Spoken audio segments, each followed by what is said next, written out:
على آل محمد كما صليت على إبراهيم وعلى آل إبراهيم إنك حميد مجيد اللهم بارك على محمد وعلى آل محمد كما باركت على إبراهيم وعلى آل إبراهيم إنك حميد مجيد۔ وہ منظر میرے اور آپ کے نبی صلی اللہ علیہ وآلہ وسلم کے لیے بڑا دکھ، درد اور الم اور کرب کا تھا جب آپ بیت اللہ سے ہجرت کے لیے نکل رہے تھے اور بار بار مڑ کے خانہ کعبہ کو دیکھ رہے تھے، آنکھوں سے آنسو جاری تھے اور زبان پہ یہ کلمات تھے کہ اگر میری قوم کے لوگ مجھے نہ نکالتے تو بیت اللہ میں تجھے چھوڑ کے نہ جاتا، لیکن اللہ کا حکم تھا اور اسے چھوڑنا ہی تھا۔ اور یہ امت کے لیے بھی پیغام تھا کہ اگر دین پر آزادی سے عمل ممکن نہ ہو تو بیت اللہ کو بھی چھوڑا جائے اور مکہ مکرمہ جیسے مقدس شہر کو بھی چھوڑ دیا جائے۔ دین پر آزادی سے عمل کرنا یہ اللہ کی نگاہ میں اتنا زیادہ ضروری ہے کہ اس کے لیے اپنے پیغمبر سے بیت اللہ بھی چھڑوا دیا اور مکہ مکرمہ بھی چھڑوا دیا، اور پھر دوسرے اعتبار سے یہ آپ کا شہر بھی تھا، آپ کی ولادت کی جگہ بھی تھی، آپ کا خاندان، آپ کا قبیلہ، کنبہ، سب کچھ چھوڑنے کا حکم دیا۔ کس لیے؟ دین کے تحفظ کے لیے، دین کی بقا کے لیے۔ تو اللہ کے رسول صلی اللہ علیہ وآلہ وسلم یہاں سے نکلے ہیں تو قرآن کریم کی آیات آئی، ان الذی فرض علیک القرآن لرادک الی معاد، کہ جس رب نے آپ پر قرآن کو فرض کیا اور اتارا ہے تو اللہ تعالیٰ اسے دوبارہ یہاں لے کر آئیں گے، اللہ تعالیٰ آپ کو دوبارہ یہاں لے کر آئیں گے، اللہ کا یہ وعدہ ہے۔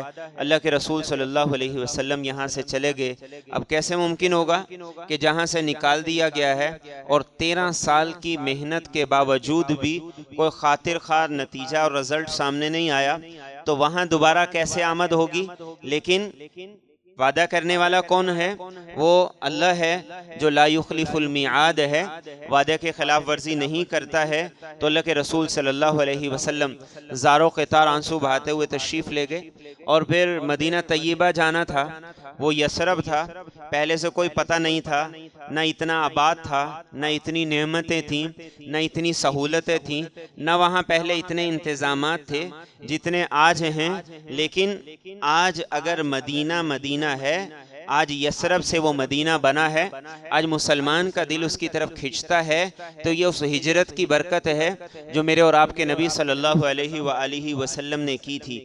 اور اس میں بھی پیغام ہے کہ دین کے لیے دی جانے والی جو قربانی ہوتی ہے اللہ تعالیٰ اس کو کیسا پھلتا پھولتا کر دیتا ہے، یہ امت کے لیے ایک بڑا پیغام تھا۔ اب اس کے بعد مکہ مکرمہ سے جب آپ مدینہ طیبہ تشریف لے آئے، غزوات پہ غزوات، لڑائیوں پہ لڑائیاں، اور ایک لڑائی سے فارغ ہوتے تھے دوسرا لشکر آ جاتا تھا، ایک کو شکست ہوتی تھی دوسرے کی تیاری ہوتی تھی۔ 6 سال گزر گئے، سن 6 ہجری میں صلح حدیبیہ ہوا، صلح حدیبیہ ہوا، صلح نامہ لکھا گیا، اور صلح نامہ بھی اس انداز سے لکھا گیا کہ اللہ کے رسول صلی اللہ علیہ وآلہ وسلم کو صحابہ نے کہا، یا رسول اللہ صلی اللہ علیہ وسلم، آپ نے تو خواب دیکھا تھا اور وہ خواب آپ نے سنایا تھا کہ ہم بیت اللہ گئے ہیں، احرام باندھے ہیں اور پھر عمرہ کیا ہے اور ہم تو بغیر عمرے کے واپس جا رہے ہیں۔ تو اللہ کے رسول نے پوچھا، یہ بتاؤ میں نے یہ بھی کہا تھا کہ اسی سال عمرہ کریں گے؟ تو انہوں نے کہا کہ نہیں، ایسی تو کوئی بات نہیں ہوئی تھی کہ اسی سال عمرہ کریں گے۔ تو آپ نے کہا کہ پھر میں اللہ کا رسول ہوں، تو پھر اللہ کے حکم سے ہو رہا ہے جو بھی ہو رہا ہے۔ تو حضرت عمر آئے، یا رسول اللہ صلی اللہ علیہ وسلم، قرآن کی آیات آئی، اِنَّا فَتَحْنَا لَكَ فَتْحًا مُبِينًا، تو یہ کیسی فتح ہے جس میں ہم دب کے صلح کر رہے ہیں؟ یہ کیسی فتح ہے جس میں ہم ان کی شرائط کو مانتے چلے جا رہے ہیں؟ تو اللہ کے رسول صلی اللہ علیہ وسلم نے فرمایا، میں اللہ کا رسول ہوں اور یہ اللہ کے حکم سے ہے۔ آپ مکہ مکرمہ، آپ مدینہ طیبہ مکہ کے لوگوں سے صلح ہوئی اور یہ 10 سال کا صلح نامہ لکھا گیا، 10 سال کا معاہدہ تھا، اور اس معاہدے میں ایک شق یہ تھی کہ قبائل میں سے جو قبیلہ جس طرف جانا چاہے چلا جائے، جو مکہ کی طرف مشرکین کی طرف جانا چاہے وہ مشرکین کی طرف چلا جائے، اور جو اللہ کے رسول کے ساتھ اس میں شریک ہونا چاہے اس کی طرف آ جائے، لیکن جو جس کی طرف چلا جائے گا وہ اس کا ساتھی شمار ہوگا، اس پہ حملہ اس کے ساتھی پہ حملہ شمار ہوگا۔ چنانچہ 2 قبیلے تھے، ایک بنو بکر تھے، ایک بنو خزاعہ تھے۔ بنو بکر یہ قریش کی طرف چلے گئے اور بنو خزاعہ یہ اللہ کے رسول کی طرف آگئے۔ اللہ کے رسول صلی اللہ علیہ وسلم ایک دن وضو فرما رہے تھے، حضرت ام المومنین حضرت میمونہ رضی اللہ تعالیٰ عنہ کے گھر میں آپ وضو فرما رہے تھے، اور وضو فرماتے فرماتے آپ نے 3 مرتبہ یہ کہا کہ تمہاری مدد کر دی گئی، تمہاری مدد کر دی گئی، تمہاری مدد کر دی گئی۔ تو ام المومنین حضرت میمونہ رضی اللہ تعالیٰ عنہ نے پوچھا، یا رسول اللہ، وضو کے وقت تو کوئی پاس نہیں تھا اور آپ یہ فرما رہے تھے کہ تمہاری مدد کر دی گئی، تو آپ نے فرمایا کہ بنو بکر نے بنو خزاعہ پہ حملہ کیا، بنو خزاعہ میرے حلیف ہیں اور مظلوم کا ساتھ دینا یہ میری ذمہ داری ہے، تو انہوں نے پکارا اور ان کی پکار کو اللہ نے مجھ تک پہنچایا، تو میں نے کہا کہ تمہاری مدد کر دی گئی۔ 3 دن گزرے اور 3 دن گزرنے کے بعد ان کا سفیر آیا سالم، اور اس نے آ کے اللہ کے رسول کے سامنے رجزی اشعار پڑھے اور کہا، یا رسول اللہ، ہمارے ساتھ ظلم ہوا ہے، اس ظلم کا ہمیں بدلہ دلوایا جائے۔ تو اللہ کے رسول صلی اللہ علیہ وآلہ وسلم نے کہا کہ ٹھیک ہے۔ آپ نے کفار قریش کو پیغام بھیجا اور انہیں کہا کہ دیکھو، تم نے زیادتی کی ہے، صلح نامے کی خلاف ورزی کی ہے، معاہدے کی خلاف ورزی کی ہے، لہذا جو مقتول ہیں 23 لوگ قتل ہوئے تھے، آپ نے فرمایا تھا ان کا خون بہا ادا کرو، ان کی دیت ادا کرو، صلح نامہ کی تجدید کرو اور بنو بکر سے علیحدگی کا اعلان کرو۔ تو ایک کفار کا سردار تھا، اس نے کہا کہ ہم بالکل کوئی بھی نہیں کرتے، ہاں یہ اعلان ضرور کرتے ہیں کہ ہمارا جو صلح کا معاہدہ تھا وہ ختم ہو گیا۔ اب 10 سال کا معاہدہ تھا، اب یہ 2 سال کے اندر ختم ہو رہا ہے۔ تو اللہ کے رسول صلی اللہ علیہ وسلم نے فرمایا کہ ٹھیک ہے، وہ چلے گئے۔ تو جب کفار کے قریش کے دماغ ٹھنڈے ہوئے، انہوں نے کہا معاہدہ 10 سال کا تھا، ہم نے اتنی جلدی توڑ دیا ہے، اور اللہ کے رسول نے پیشکش کی تھی کہ معاہدے کی تجدید کر لو اور ہم نے تجدید نہیں کی، تو اب ہمارا کیا ہوگا؟ تو انہوں نے ابو سفیان کو بھیجا، ابھی مسلمان نہیں ہوئے تھے، ابو سفیان کو بھیجا کہ جاؤ اور اللہ کے رسول کے پاس جا کے معاہدے کی تجدید کی درخواست کرو۔ تو ابو سفیان مدینہ طیبہ آتے ہیں، سب سے پہلے اپنی بیٹی ام حبیبہ جو ام المومنین تھی، پہلے سے مسلمان ہو چکی تھی، اللہ کے رسول کے نکاح میں تھی، ان کے گھر آتے ہیں۔ جب ان کے گھر میں داخل ہوتے ہیں، بستر پہ بیٹھنے لگتے ہیں تو ام حبیبہ بستر اٹھا دیتی ہیں، تو پوچھتے ہیں کیا بیٹی یہ بستر میرے لائق نہیں ہے، میں سردار ہوں اور تمہارے گھر پہ آیا ہوں، تم نے سوچا کہ بستر کو اٹھا دوں، یہ میرے باپ کے لائق نہیں ہے؟ تو کہا کہ ابا بات ایسی نہیں ہے، بات یہ ہے کہ تم اس بستر کے لائق نہیں ہو، یہ رسول اللہ کا بستر ہے، یہ کائنات کے سردار کا بستر ہے، تو تم اس پہ نہیں بیٹھ سکتے۔ تو اس نے کہا کہ لگتا ہے کہ اس دین نے تمہارا بھی دماغ خراب کر دیا ہے، لیکن ساتھ ہی کہا کہ تم ایسا کرو، اللہ کے رسول سے سفارش کر دو کہ معاہدے کی تجدید ہو جائے۔ تو انہوں نے کہا کہ میں ایسی سفارش نہیں کر سکتی، یہ اللہ کے رسول کا معاملہ ہے۔ پھر وہ حضرت ابو بکر کے پاس آئے، ابو سفیان، اور کہا کہ اللہ کے رسول سے معاہدے کی تجدید کا کہہ دو۔ انہوں نے کہا کہ نہیں، میں معاہدے کی تجدید کا نہیں کہہ سکتا۔ پھر وہ حضرت علی کے پاس آئے، اللہ کے رسول سے معاہدے کی تجدید کا کہہ دو۔ حضرت علی نے کہا میں بھی نہیں کہہ سکتا۔ فاطمہ رضی اللہ تعالیٰ عنہ کے گھر چلے گئے اور کہا کہ یہ جو 5 سال کا تمہارا بچہ ہے نا حسن، اگر یہ اللہ کے رسول کو کہہ دے گا تو اس کہنے سے ہمارا کام بن جائے گا، معاہدے کی تجدید ہوگی۔ تو حضرت فاطمہ رضی اللہ تعالیٰ عنہ نے کہا وہ اللہ کے رسول کا معاملہ ہے، ہم سفارش نہیں کر سکتے۔ تو حضرت علی کے پاس دوبارہ آئے، کہا کروں تو کیا کروں؟ تو حضرت علی نے کہا کہ دیکھو تم کھڑے ہو کے اعلان کرو، بنو کنانہ کے سردار ہو، کہ ہم معاہدے کی تجدید کرتے ہیں۔ تو ابو سفیان نے کہا اس سے کیا فائدہ ہوگا؟ تو حضرت علی نے کہا فائدہ ہو سکتا ہے کسی کو نہ ہو، تمہیں ہو جائے۔ انہوں نے یہ اعلان کیا اور چلے گئے، مکہ کے لوگوں کو جا کے بتایا تو انہوں نے کہا کہ اس سے تو معاہدے کی تجدید نہیں ہوتی۔ اللہ کے رسول صلی اللہ علیہ وسلم نے تیاری کا اعلان کرنے کا حکم دیا کہ ہم جائیں گے لڑائی کے لیے، تیاری کرو۔ اور آپ کی تیاری کا انداز یہ ہوتا تھا، آپ تیاری کا جو روٹ تھا وہ خفیہ رکھا کرتے تھے، یہ نہیں بتایا کرتے تھے ہم نے کس طرف جانا ہے، بس تیاری کا حکم ہو گیا تو تیاری کرو۔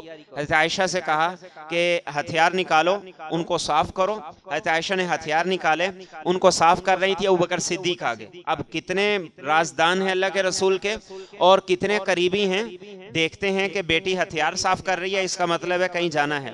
تو عائشہ کدھر جانا ہے؟ کہا کوئی پتہ نہیں کدھر جانا ہے۔ تو ابا جان آپ بتائیے، آپ اللہ کے رسول کے ہم راز ہیں، ہم رکاب ہیں، تو ہم سفر ہیں، تو آپ بتائیے کدھر جانا ہے؟ تو ابوبکر نے کہا کہ مجھے بھی کوئی نہیں پتا، اللہ کے رسول کا اعلان ہے۔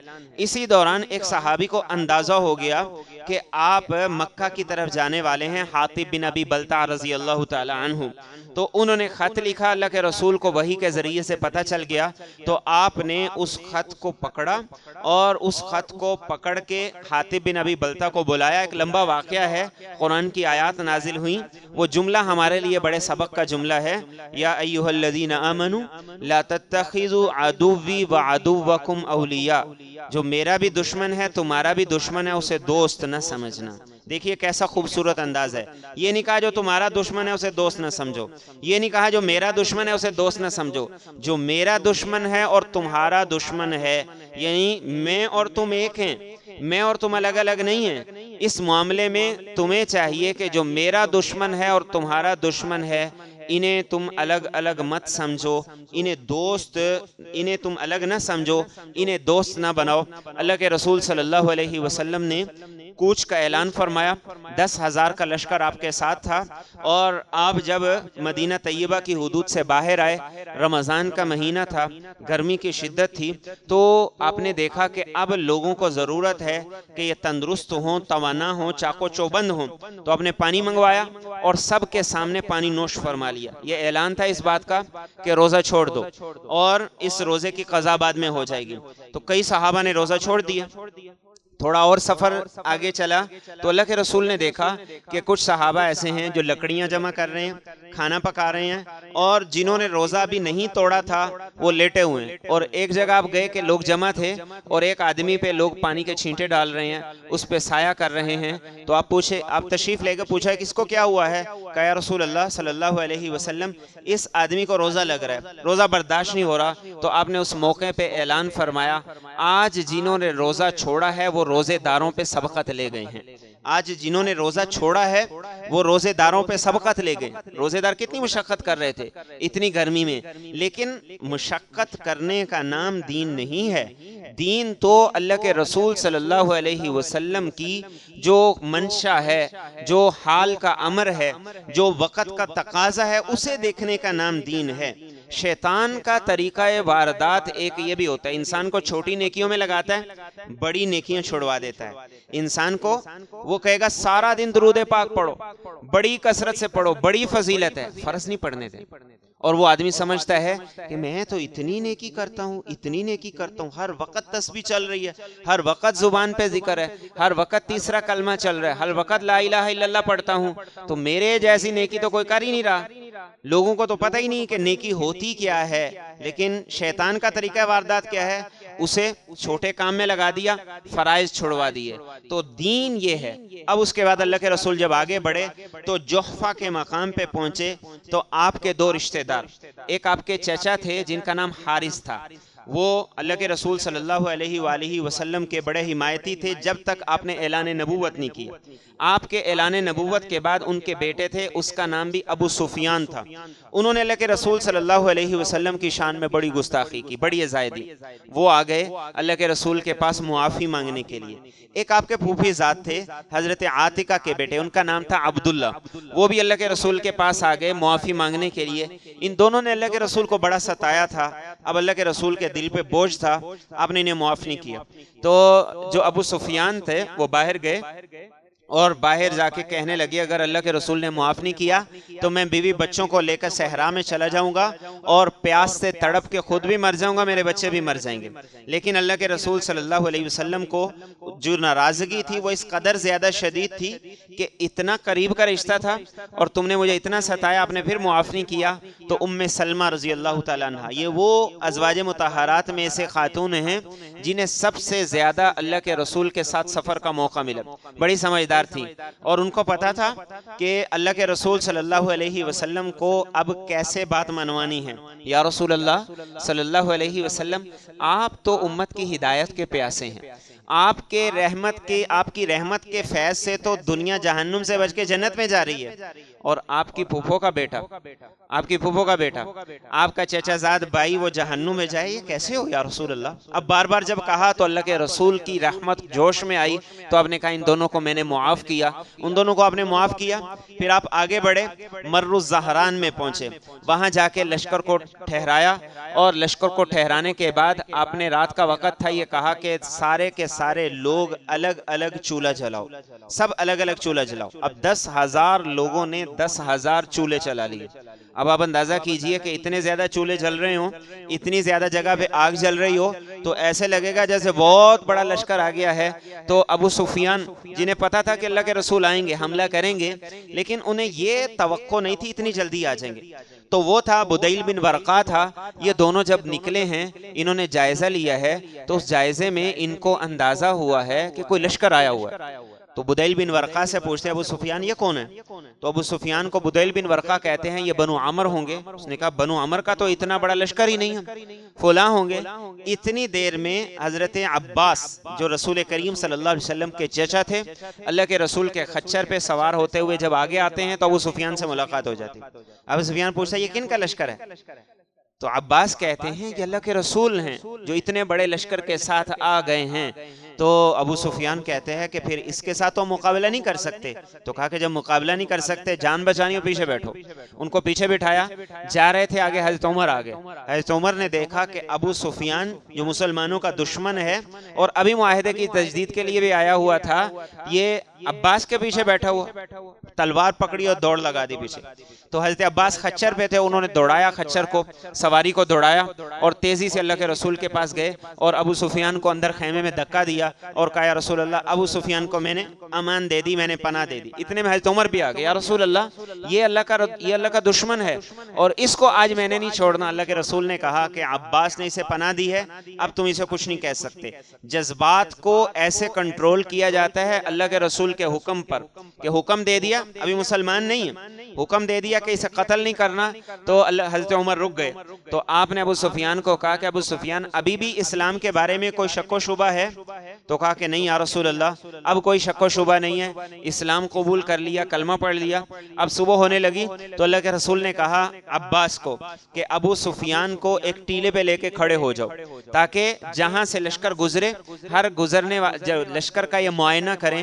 ابو سفیان ایک اونچے ٹیلے پہ کھڑے ہو گئے۔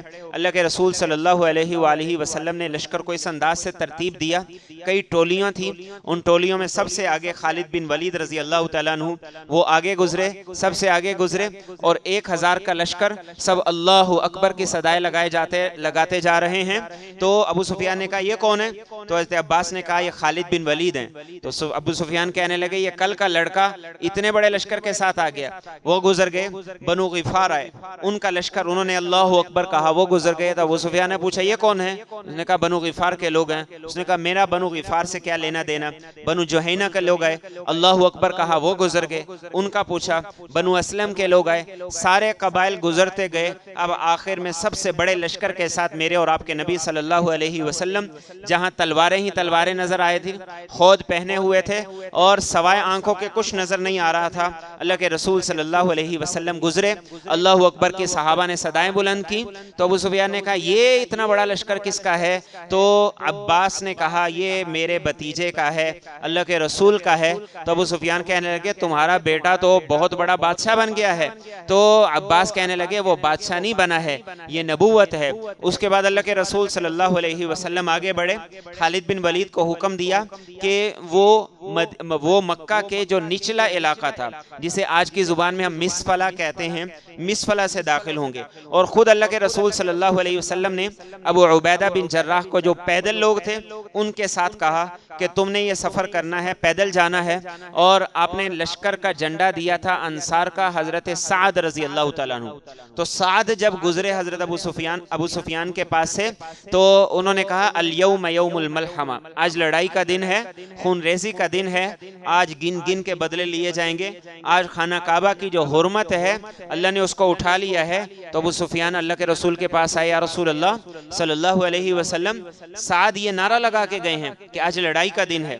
اب اللہ کے رسول لڑائی نہیں کرنا چاہتے تھے، اللہ کے رسول خون ریزی نہیں کرنا چاہتے تھے، خانہ کعبہ کی حرمت بھی تھی اور آپ کی حکمت اور تدبیر بھی تھی.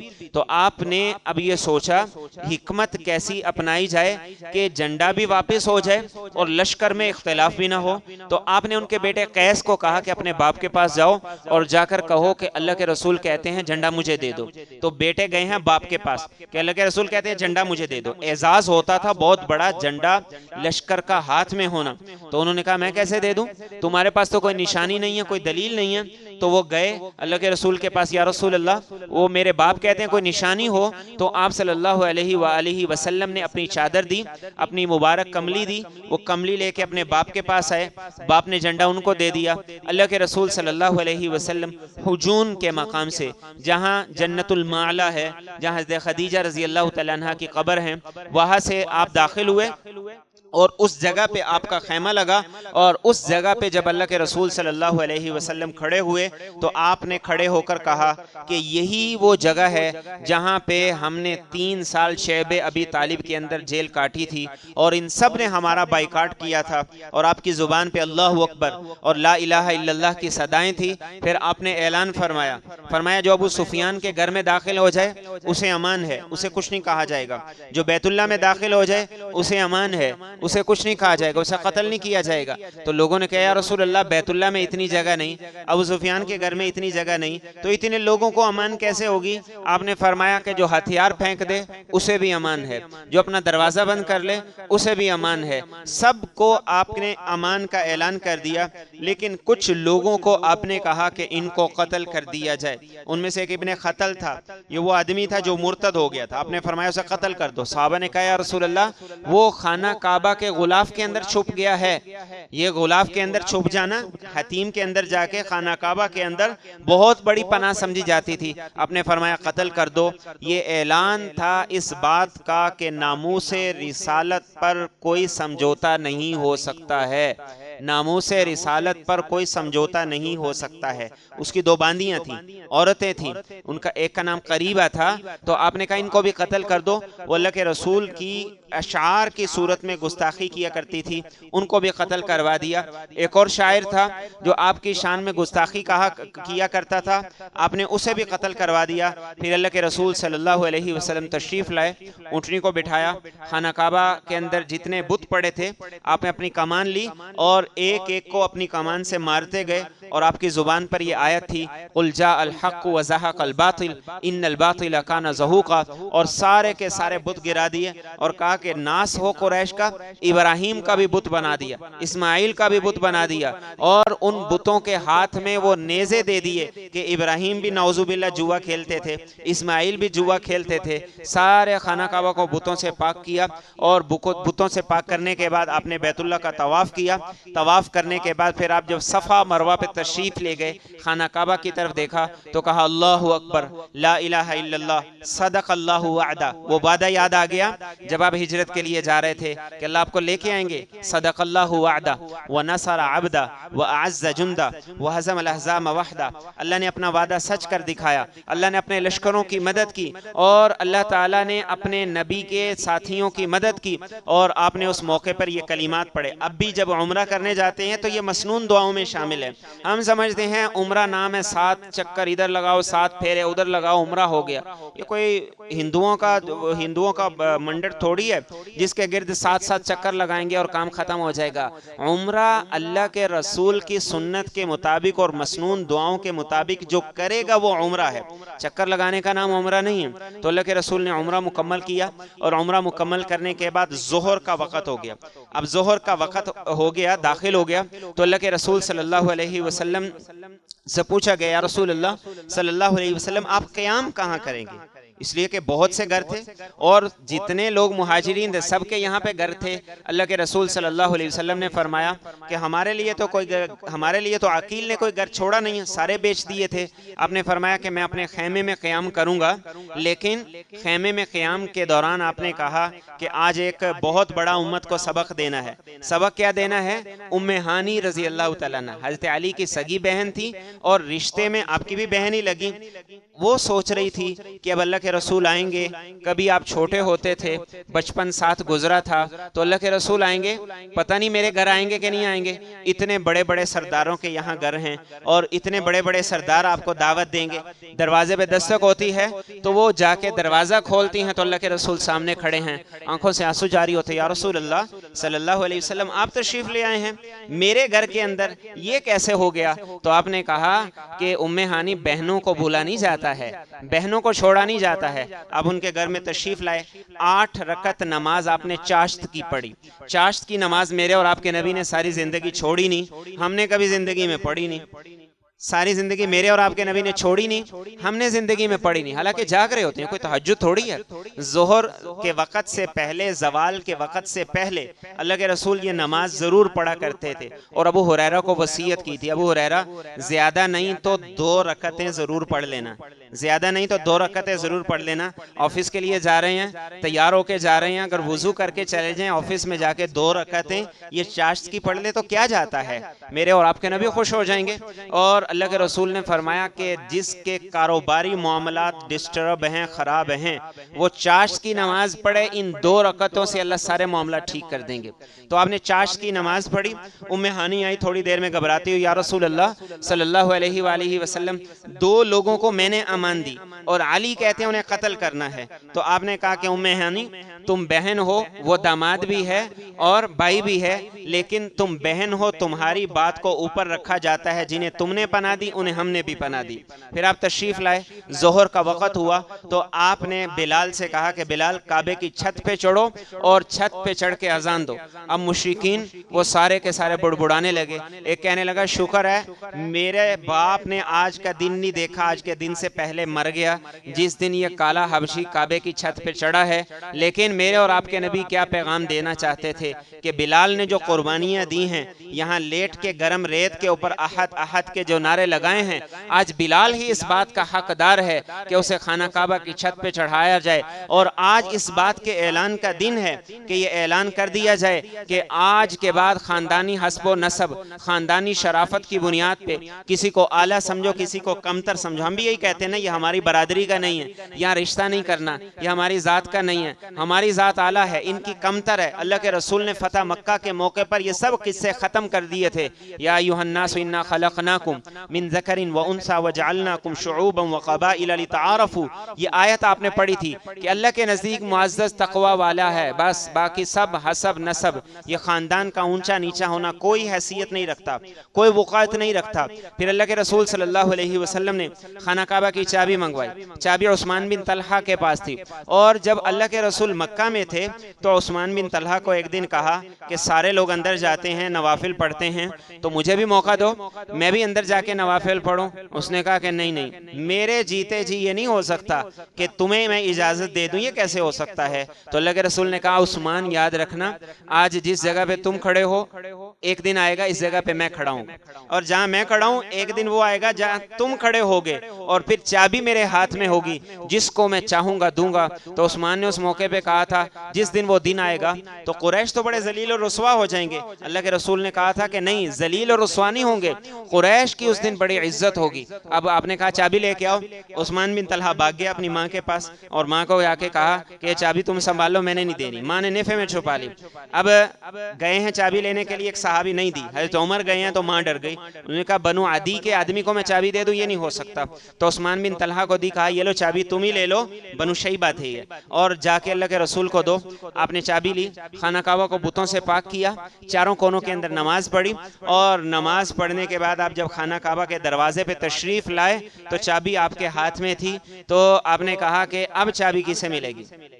عثمان بن طلحہ کو کہا کہ اب یاد کرو وہ وقت، میں نے کہا تھا نا ایک دن جہاں تم کھڑے ہو یہاں میں کھڑا ہوں گا، جہاں میں کھڑا ہوں وہاں تم کھڑے ہوگے، اور چابی میرے ہاتھ کے اندر ہوگی، جسے میں دوں گا تو آپ کے چچا عباس انہوں نے ہاتھ اوپر کیا، یا رسول اللہ چابی مجھے دے دیجئے، آپ خاموش ہو گئے۔ حضرت علی نے کہا یا رسول اللہ چابی مجھے دے دی، بہت بڑا اعزاز تھا، آپ پھر خاموش ہو گئے۔ پھر آپ نے کہا کہ عثمان ہاتھ آگے کرو، چابی ان کے ہاتھ میں دی اور کہا کہ خُذْهَا خَالِدَةً تَالِدَةً إِلَى يَوْمِ الْقِيَامَةِ، فرمایا قیامت تک کے لیے یہ چابی تمہیں دیتا ہوں، جو تمہارے خاندان سے لے گا وہ ظالم ہے۔ آج تک چابی اسی خاندان کے ہاتھ میں ہے۔ پھر نماز ظہر کے بعد اللہ کے رسول کھڑے ہیں اور خانہ کعبہ کے دروازے پہ کھڑے ہیں، خانہ کعبہ کے دروازے پہ کھڑے ہیں۔ آج ہمیں سے کتنے لوگ ایسے ہیں جن کے دل کی خواہش ہے کہ خانہ کعبہ کے دروازے کو جا کے ہاتھ لگاؤں، اس کو جا کے چھو لوں، لیکن جب بھی وہ منظر سامنے آتا ہے تو اللہ کے رسول کا وہاں کھڑا ہونا فتح مکہ کے موقع پہ یاد آ جاتا ہے کہ اس دروازے کو ہاتھ اس لیے لگانا ہے کہ یہاں اللہ کے رسول کے قدم لگے تھے۔ اور وہ منظر کیا تھا؟ اللہ کے رسول خانہ کعبہ کے دروازے میں کھڑے ہیں اور آپ نے دونوں ہاتھ چوکھٹ پہ ایسے رکھے ہوئے ہیں، اور اب سامنے سارے کا سارا لشکر بھی ہے اور سارے مشرکین بھی ہیں، وہ بھی ہیں جنہوں نے مارا تھا، وہ بھی ہیں جنہوں نے ستایا تھا، وہ بھی ہیں جنہوں نے ایذائیں دی تھی، وہ بھی ہیں جنہوں نے بیٹی کی پریگنینسی ضائع کر دی تھی اونٹ سے دھکا دے کے، وہ بھی ہیں جنہوں نے کانٹے بچھائے تھے، وہ بھی ہیں جنہوں نے کوڑا ڈالا تھا، اور وہ بھی ہیں جنہوں نے لشکروں کے اندر جا کے آپ صلی اللہ علیہ وسلم کو ایذائیں دی تھی، ستایا تھا، تکلیفیں دی تھی۔ تو آپ نے کہا کہ بتاؤ تمہارے ساتھ آج کیا ہونے والا ہے؟ زمین نے ایسا فاتح نہیں دیکھا، آسمان نے کوئی ایسا فاتح نہیں دیکھا کہ جس فاتح نے یہ پوچھا ہو بتاؤ تمہارے ساتھ کیا ہونے والا ہے۔ تو سب نے کہا اخن کریم وابن اخن کریم، آپ تو بڑے معزز بھائی ہیں اور آپ ہمارے معزز بھائی کے بیٹے ہیں، تو ہم آپ سے معافی ہی کی توقع رکھتے ہیں۔ تو ایک جملے میں میرے اور آپ کے نبی نے کہا لا تثریب علیکم اليوم یغفر اللہ لکم وہو ارحم الراحمین اذهبوا انتم الطلقاء، جاؤ سب کے سب آزاد ہو، سب کو میں نے معاف کیا، بلال کو جنہوں نے ستایا انہیں بھی معاف کیا، صہیب رومی کو جنہوں نے ستایا ان کو بھی معاف کیا، اور جنہوں نے مجھے ستایا ان کو بھی معاف کیا، میرے خاندان کے لوگوں کو ستایا سب کو معاف کیا، اور فرمایا میرے خاندان کے لوگوں کو جن کو قتل کیا سب کے لیے آج معافی کا اعلان کرتا ہوں۔ یہ میرے اور آپ کے نبی صلی اللہ علیہ وسلم کی فتح تھی، سب سے بڑی فتح، سب سے بڑی فتح دوسروں کو معاف کرنا ہے، سب سے بڑی کامیابی دوسروں کو معاف کرنا ہے۔ اب میرے اور آپ کے نبی نے معافی کا اعلان کیا تو کعبہ کی دیواریں، کعبہ کے بام اور ساری کے ساری بلڈنگ لا الہ الا اللہ محمد الرسول اللہ کی صداؤں سے گونجنے لگی، سب نے بیک وقت کلمہ پڑھا۔ تاریخ نے کوئی ایسی فتح نہیں دیکھی کہ جہاں پہ فاتح بن کے کوئی آیا ہو اور اتنے لوگ خون بہائے بغیر دائرہ اسلام کے اندر داخل ہو گئے ہوں۔ اس کے بعد اللہ کے رسول صلی اللہ علیہ وآلہ وسلم نے کہا آج کے بعد خانہ کعبہ کی حرمت کو اللہ نے ویسے ہی واپس کر دیا ہے جیسے پہلے واپس تھی۔ رمضان المبارک کا یہ مہینہ، اس مہینے میں فتح مکہ ہوا، میرے اور آپ کے لیے بھی یہ پیغام ہے کہ ہم بھی اپنے دلوں کو صاف کریں، دوسروں کو معاف کریں، بہنوں کے حق کو سامنے رکھیں، اور سب سے بڑی بات یہ ہے جس نے بھی ہمارا دل دکھایا ہے، لیکن کسی نے اتنا نہیں دکھایا ہوگا جتنا میرے نبی کا دکھایا ہے، اتنے لوگوں نے نہ دکھایا ہوگا جتنے لوگوں نے میرے نبی کا دکھایا۔ ہمارا تو ایک دو نے دکھا دیا، کوئی چھوٹی سی بات ہوگی، کسی نے چھوٹی سی بات پر ہمیں کوئی جملہ کہہ دیا، کوئی رشتے کا معاملہ ہو گیا، کوئی زمین جائیداد کا معاملہ ہو گیا، کوئی اور ایسا معاملہ ہو گیا۔ آج فتح مکہ کی نسبت سے، رمضان المبارک کے مہینے کی نسبت سے ہماری بھی ذمہ داری ہے ہم اپنے دلوں کو صاف کریں۔ جو بیت اللہ کی چوکھٹ کو، بیت اللہ کے دروازے کو ہاتھ لگانے کی خواہش اور تمنا لے کے جاتے ہیں، اور یہ تمنا لے کے جاتے ہیں کہ وہاں ہاتھ لگ جائے، اور اللہ ہم سب کو نصیب کرے، بار بار نصیب کرے، لیکن وہاں پہ ہاتھ لگ جائے انسان کا دل صاف نہ ہو تو اس نے کیا حاصل کیا؟ جو بیت اللہ چلا جائے اور بیت اللہ کے دروازے پہ یہ منظر یاد کرے کہ میرے نبی یہاں کھڑے تھے، سب کے لیے معافی کا اعلان کر رہے تھے، وہ عمرہ کر کے آگے حج کر کے آ گیا اور اس کا دل نہ جاتے صاف تھا تو نہ آتے صاف تھا، اس نے کیا حج کیا، اس نے کیا عمرہ کیا، اس نے کیا حاصل کیا؟ تو آج موقع ہے، اللہ مجھے اور آپ کو یہ بات سمجھا رہے ہیں اس فتح مکہ کی نسبت سے، اور پھر اللہ کے رسول صلی اللہ علیہ وسلم پر آیات نازل ہوئی، مشن کی تکمیل ہو رہی ہے، اتنی بڑی فتح ہو رہی ہے، اتنی بڑی فتح ہو رہی ہے تاریخ میں ایسی فتح کی مثال نہیں ملتی. ہمارے ہاں ایک چھوٹا سا میچ کوئی جیت جائے تو ڈول کی تھاپ پہ لوگ بنگڑے ڈالتے ہیں، لوگ فائرنگ کرتے ہیں. ہم خوشی میں بھی اللہ کو ناراض کرتے ہیں، ناراضگی میں بھی اللہ کو ناراض کرتے ہیں. اب اتنی بڑی فتح تھی، اللہ کیسے بتا رہے ہیں ہمیں، اذا جاء نصر اللہ والفتح ورأیت الناس يدخلون فی دین اللہ افواجا فسبح بحمد ربک واستغفرہ. یہ امت کو پیغام تھا کہ مشن کی تکمیل ہو رہی ہے، تو اب مشن کی تکمیل ہو رہی ہے تو اب اپنے نعرے نہیں لگانے ہیں، دشمنیاں نہیں پالنی ہیں. اللہ کامیابی دے رہے ہیں تو تمہارا مشن پورا ہو رہا ہے، کامیاب ہو رہے ہو تو سروں کو جھکا لو، عاجزی اختیار کرو، انکساری اختیار کرو، اور کیا کرو، فسبح بحمد ربک واستغفرہ. اللہ کی تسبیح میں اضافہ کر دو، استغفار میں اضافہ کر دو. اور یہ اعلان تھا کہ آپ کے مشن کی تکمیل ہو گئی ہے، آپ دنیا سے اب عنقریب پردہ فرما جائیں گے. حضرت عائشہ فرماتی ہیں کہ آپ نے صحابہ سے کہا اسے رکوع میں شامل کرو، اسے سجدے میں شامل کرو. پھر فرماتی ہیں میں نے اللہ کے رسول کو دیکھا، آپ جب رکوع فرماتے تو آپ پڑھتے سبحان ربی العظیم اللہم اغفر لی. پھر آپ جب سجدہ فرماتے تو آپ فرماتے سبحان ربی الاعلی اللہم اغفر لی. ہم بھی اپنے سجدے دیکھیں کہ اللہ کے رسول نے جیسے فرمایا کوے کی طرح 2 ٹھونگے ماری، رکوع بھی ہو گیا اور سجدہ بھی ہو گیا. تو آپ سجدے میں بھی اللہ سے یہ دعا مسلسل کرتے تھے اللہم اغفر لی. تو یہ ہمارے لیے بھی پیغام ہے. زندگی ڈھل رہی ہے، زندگی کی شام ہونے والی ہے اور پتہ نہیں کس کی ہو جائے، کب ہو جائے. اپنی زندگی میں، اپنی نمازوں میں اس تسبیح اور استغفار کو شامل کرو. اللہ مجھے اور آپ کو صحیح فہم اور عمل کی توفیق عطا